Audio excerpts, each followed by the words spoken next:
برائے تعجیل ظہور امام زمانہ بلند تر صلوات اللہم صلی علی محمد وعلی محمد.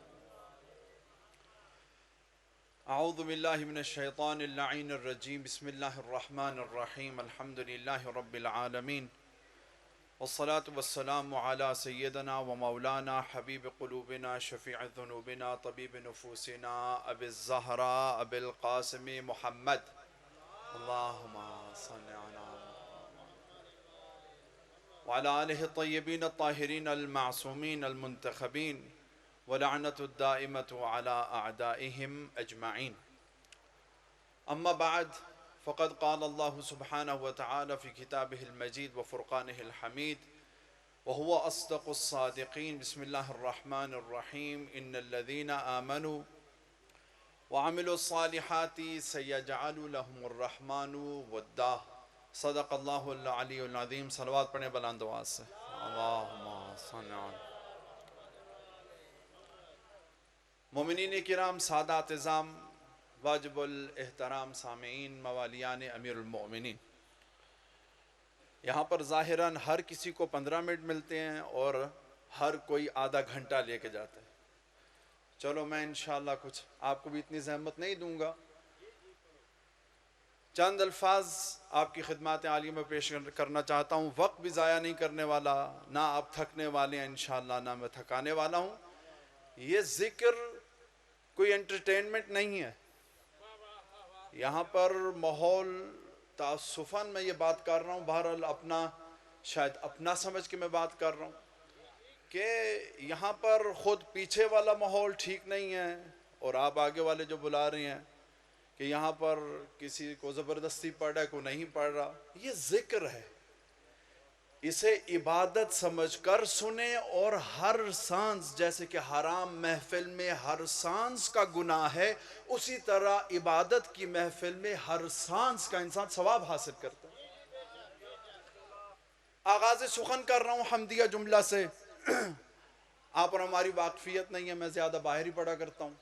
حمدیہ جملہ سے میں حسب معمول آغاز کیا کرتا ہوں کہ الحمدللہ الذی نور قلوبنا بولایت امیر المؤمنین.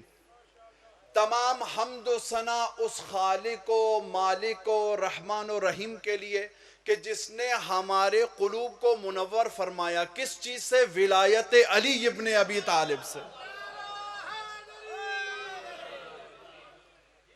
سامعین گرامی، سورہ مریم کی 96 نمبر آیت میں نے آپ کے سامنے تلاوت کی ہے. شرف ملا مجھے کہ جس آیہ مجیدہ میں خداوند متعال ایک امانت مؤمنین کے دلوں میں ڈال رہا ہے. توجہات میرے ساتھ ہیں. ہم باہر مجلس پڑھتے ہیں تو وہاں پر کبھی انگلش میں بھی پڑھنی پڑے نا تو وہ ہمیں پتہ ہوتا ہے، ہم نے پڑھنی ہوتی ہے، اگلوں نے سننی ہوتی ہے. یہاں پر امتیاز آپ کی مجالس کا ہے کہ آپ بولتے چلے جائیں گے تو یہاں سے رسپانس ملتا چلا جائے گا. سامعین گرامی، ان الذین آمنوا، وہ لوگ جو کہ صاحبان ایمان ہیں، عمل الصالحات، وہ لوگ جو کہ عمل صالح انجام دیتے ہیں، تو خداوند متعال ان کے لیے کیا کرتا ہے؟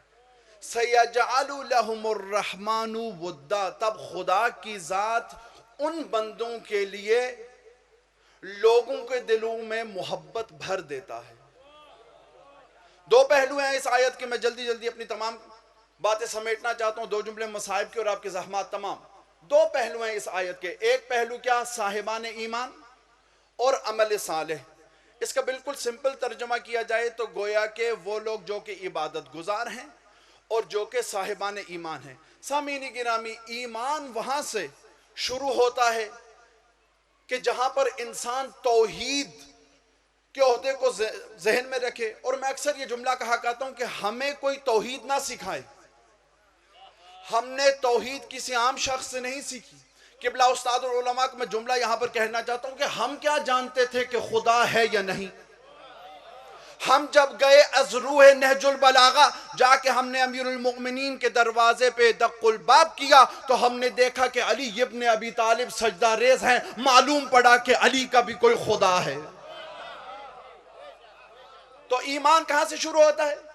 اللہ سبحانہ و تعالیٰ کی ذات سے، اور پھر تمام انبیاء اور ائمہ علیہ السلام. ائمہ علیہ السلام پہ اکثر گفتگو ہوتی ہے، تو یہاں پر متفقہ ایک روایت میں سنانا چاہتا ہوں. الائمۃ من بعد 12. رسول خدا فرماتے ہیں کہ میرے بعد 12 امام ہوں گے. یہاں پر بات ختم ہو جاتی تو ہم بھی رک جاتے. اولہم علی ابن ابی طالب، سب سے پہلے صلوات پڑھے محمد و آل محمد. تھوڑے قواعد اور ضوابط کے جو ہے نا نگرانی کی جائے. وہ جنہوں نے ماسک نہیں پہنے مومنین سے گزارش ہے ماسک پہن لے. تھوڑا تھوڑا فاصلے پہ بیٹھ جائیں، پتہ نہیں 1 میٹر ہے 1.5 ہے. مہربانی فرمائیں تھوڑا تھوڑا جدا جدا ہو کے بیٹھے. صلوات پڑھیں محمد و آل محمد.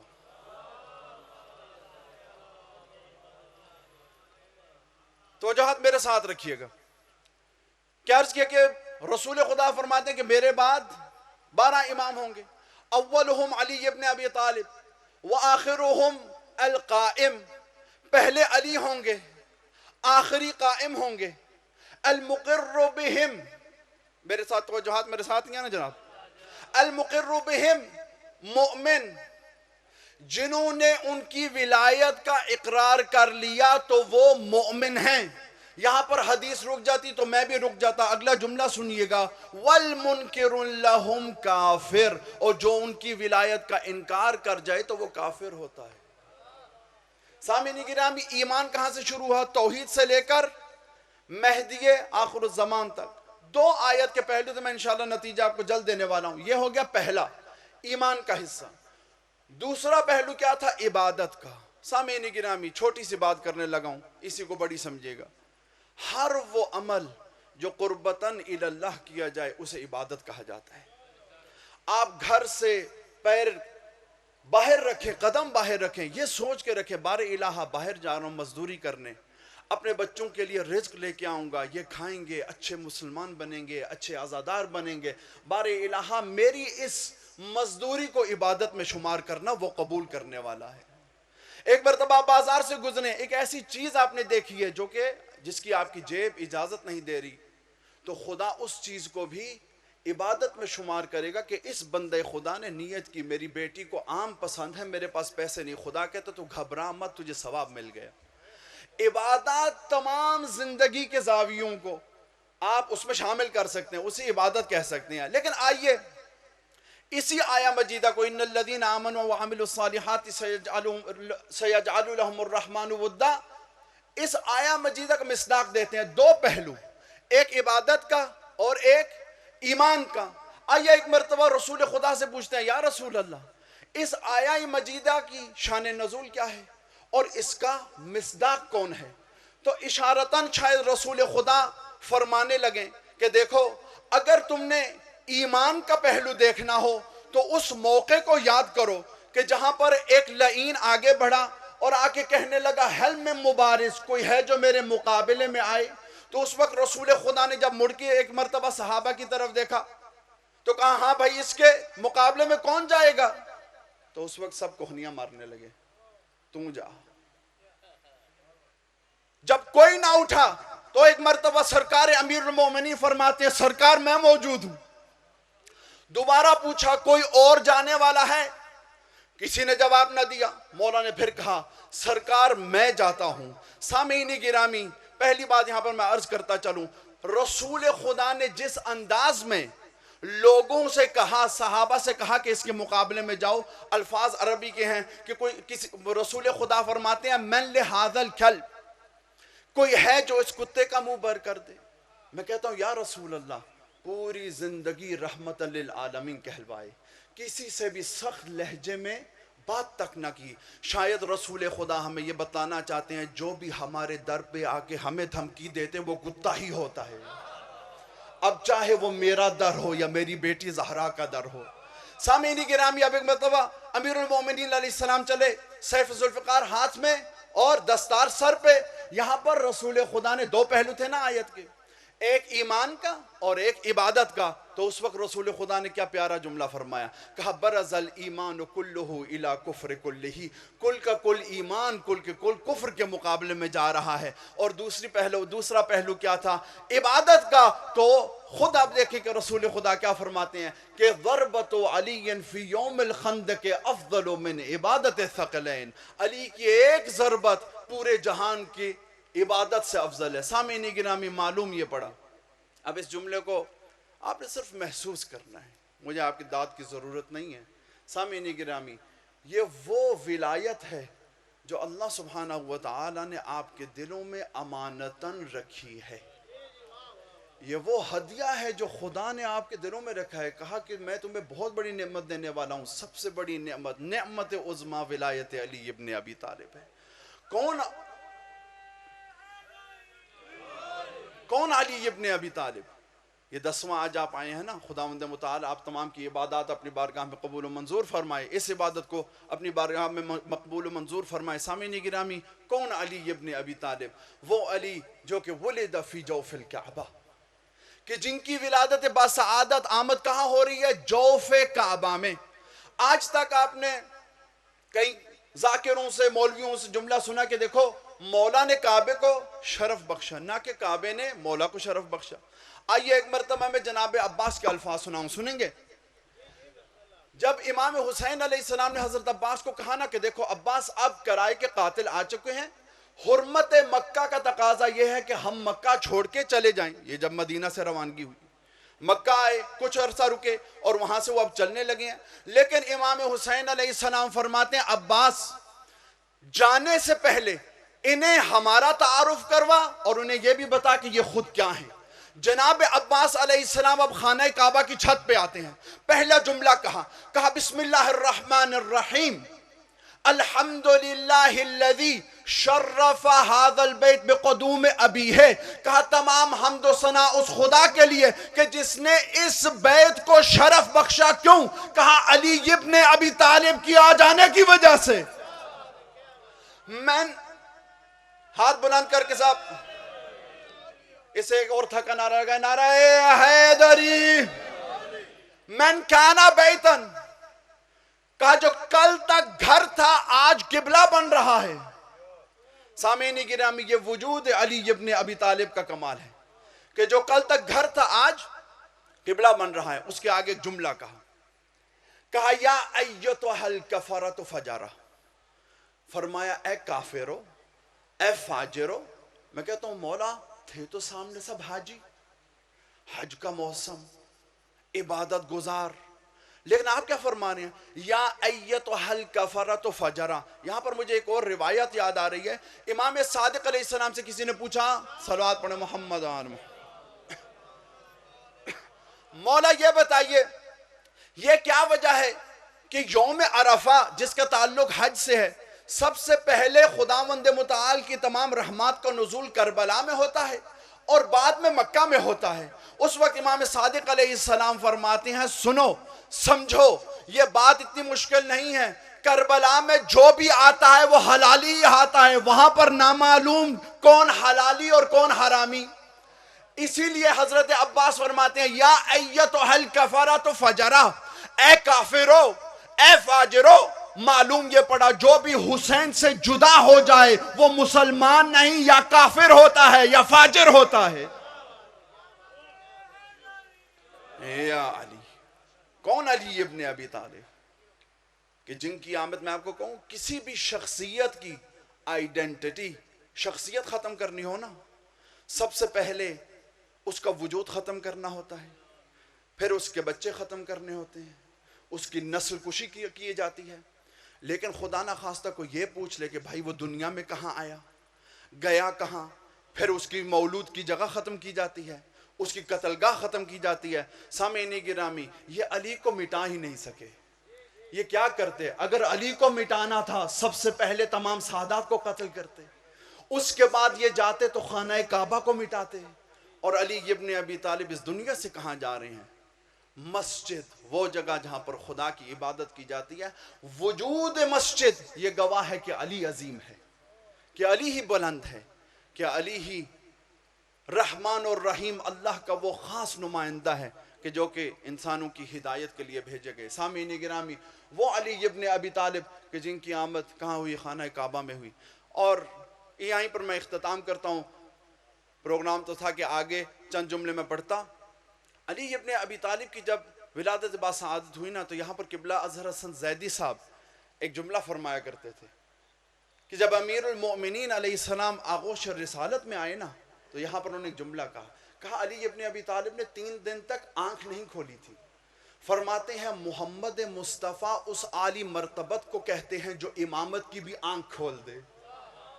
محمد مصطفیٰ اس کمال شخصیت کو کہتے ہیں جو امامت کی بھی آنکھ کھول دے. سامعین گرامی، علی ابن ابی طالب کی فضیلت اور علی ابن ابی طالب کی ولایت وہ ہے جو مومنین کے دلوں میں اللہ سبحانہ و تعالی نے بطور امانت رکھی ہے.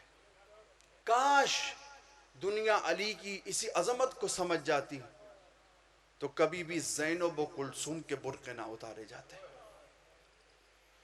کبھی بھی حسین ابن علی کو بے جرم و بے خطا اور پیاسا شہید نہ کیا جاتا. سامعین گرامی، ابھی آپ نے چند جملے پہلے مصاحب کے سنے ہیں، میں وہی دوبارہ دہرانا نہیں چاہتا. ایک روایت پڑھوں گا اور آگے بڑھ جاؤں گا. جب امیر المومنین علیہ السلام کو ضربت لگی ہے نا، 20 رمضان آیا، امیر المومنین علیہ السلام نے اپنے تمام بچوں کو بلایا. جب تمام بچے آئے نا، تو اس وقت امام حسن علیہ السلام کو فرماتے ہیں اے میرے پیارے بچے، تو حسین اور عباس کے حوالے. پھر کہا اے حسین تو میری زینب کے حوالے. جب ایک مرتبہ جناب زینب نے یہ سنا نا، خاموش ہو گئی. جناب زینب چند لمحات کے لیے خاموش ہوئی. کہتی ہیں بابا، حسن عباس اور حسین کے حوالے، یہ دونوں میرے حوالے، میں زینب اکیلی؟ کہا نہیں، تو اکیلی نہیں ہے. اس وقت کہا لے آؤ میرے ننھے سے بیٹے سید سجاد کو. کہا اے زینب، تجھے وہ وقت دیکھنا ہے سید سجاد کے ساتھ جو نہ عباس دیکھے گا، نہ حسن دیکھے گا، نہ حسین دیکھے گا. جناب سید سجاد نے بہت مصیبتیں دیکھی سامعین گرامی، لیکن مجھے ایک موقع وہ یاد آتا ہے کہ جہاں پر خیمے میں بیبیوں نے پتھروں کا ماتم کیا. جب جناب علی اکبر نے آ کے کہا نا بابا مجھے اجازت دیجئے میں شہید ہوتا ہوں. آپ کو معلوم ہے، روایات میں ملتا ہے کہ اللہ سبحانہ و تعالیٰ کو معلوم تھا کہ امام حسین کو نانا رسول سے، ماں بطول سے بے حد محبت تھی، اسی لیے ایک بیٹی دی جو ہم شکل جناب زہرا تھی، اور ایک بیٹا دیا جو کہ ہم شکل پیغمبر علی اکبر تھا. بہت مشکل وقت امام حسین علیہ السلام پہ آتے ہیں. جناب علی اکبر اجازت مانگی. امام سجاد علیہ السلام نے جب دیکھا نا کہ خیمے میں کوہرام بلند ہوا، امام سجاد علیہ السلام جلدی سے اٹھتے ہیں، عصا کا سہارا لیا، آہستہ آہستہ در حجرہ کی طرف آئے. وہاں پر دیکھا کہ سید علی اکبر ابھی تیار ہو چکے ہیں، کفن پہنا ہوا ہے، دستار لگی ہوئی ہے. آ کے امام سجاد علیہ السلام یوں گلے لگے بھائی کے. روایت کہتی ہے اب دونوں بھائی جدا نہیں ہو رہے ہیں، مائیں چھڑوانے کی کوشش کر رہی ہیں، ہاتھ نہیں چھوٹ رہے ہیں، پھپھیاں آ رہی ہیں، ہاتھ نہیں چھوٹ رہے ہیں. امام حسین علیہ السلام خود اٹھتے ہیں، دونوں بھائیوں کی شانوں پہ ہاتھ رکھے، کہا اب بس، نہ سجاد تو مجھے نہ رلا، نہ علی اکبر تو مزید مجھے نہ رلا. امام سجاد علیہ السلام نے ایک جلدی سے بھائی کے کان میں بات کی.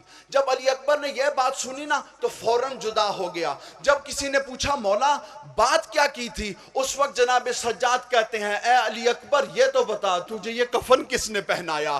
کہتے ہیں مجھے بابا نے کفن پہنایا. کہاں ہے صحیح ہے علی اکبر، ایک بات یاد رکھنا، تو ہے میرے بھائی، تو ہے میرے بابا کا نور عین، تو مجھے اپنا لباس دے دے اور تو میرا لباس دے دے. ایک مرتبہ علی اکبر نے منہ پہ پیٹ کے کہا بھیا یہ جہاد اصغر ہے، بھیا تجھے جانا ہے کبھی شام کے بازار میں، کبھی کوفے کے بازار میں، کبھی کوفے کی گلیوں میں، کبھی شام کی گلیوں میں.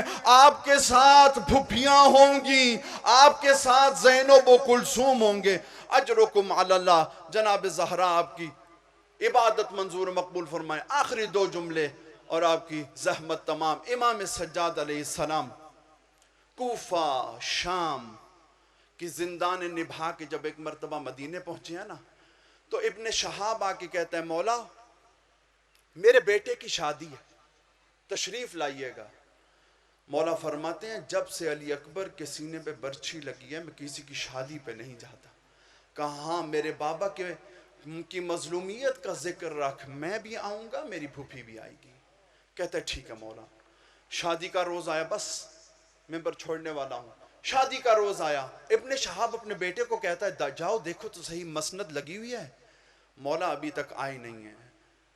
جب یہ گیا نا دروازے کی طرف دیکھا تو سید سجاد دروازے پہ کھڑے ہوئے ہیں، ہر آنے والے مومن کا شکریہ ادا کرے، تیری مہربانی تو میرے بابا کا ذکر سننے آیا ہے۔ ابن شہاب کہتا ہے مولا یہ بتائیے ذکر کون کرے گا؟ مولا فرماتے ہیں میں کروں گا۔ مولا فرماتے ہیں میں تمہیں حالات شام و کوفہ بتاؤں گا۔ مولا فرماتے ہیں ابن شہاب جب ہم بازار میں گئے ہیں ہم پہ گرم پانی پھینکا گیا، ابن شہاب علی کی بیٹیوں پہ پتھر برسائے گئے، ابن شہاب ہم پہ آگ پھینکی گئی۔ مولا فرماتے ہیں ابن شہاب ہاتھ تو پسے گردن بندھے تھے، میرا امامہ جلتا رہا، مسلمان ہنس ہنس کے اشارے کرتے تھے، کہتے تھے یہ زینب ہے، یہ ام کلثوم ہے، یہ رقیہ اور سکینہ ہے۔ عزادار و بازار کا مصائب علامہ جاڑا صاحب پڑھا کرتے تھے، وہ کیا فرماتے تھے؟ آخری جملہ، کوفہ اور شام کے سفر میں زینب عالیہ نے کھجور کا درخت دیکھا، کھجور کے درخت کے نزدیک آ کے اب ماتھے کا سہارا لیا، ایک بزرگ اٹھ کھڑا ہوا، کہتا ہے علامہ صاحب ہر تھکا ہوا انسان کمر کا سہارا لیتا ہے، بی بی نے ماتھے کا سہارا کیوں لیا؟ رو کے کہتے ہیں نہ رلا، کچھ اتنے تازیانے پڑ چکے تھے، زینب کمر کا سہارا